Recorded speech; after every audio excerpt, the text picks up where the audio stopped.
Assalamualaikum cah. Saiki ning barate bali desa Kuwon ana seblak prasmanan enak cah. Jenenge seblak prasmanan desa. Ning kene toppinge iki macem-macem, regane yo murah cah, mulai saka 1000-an tok. Tempate yo nyaman tur resik cah. Iso lungguh lesehan utawa lungguh dhuwur. Ning kene yo ana lantai lorone cah. Bukake bendino cah, mulai saka jam 11 awan sampai jam 09 bengi. Gak ana dino praine kecuali lek bakule kesel yo cah. Nah, iki pilihan toppingnya cah. Deloken to, Masya Allah, warna-warni gak yo lucu-lucu. Sing pasti yo enak juga cah. Ndek kene awakmu yo iso milih tingkat level pedesmu.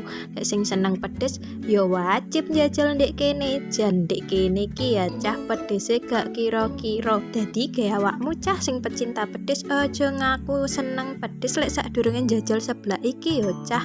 Nah, iki pesenane Mimin lagi digaekne mbake cah. Lek Mimin no cetek ae, wedi lek wetenge loro yo cah. Wis gak usah kesuwen ndang dijajal dhewe cah. Mara ning seblak prasmanan desa sing ana ning Kuwon yo cah.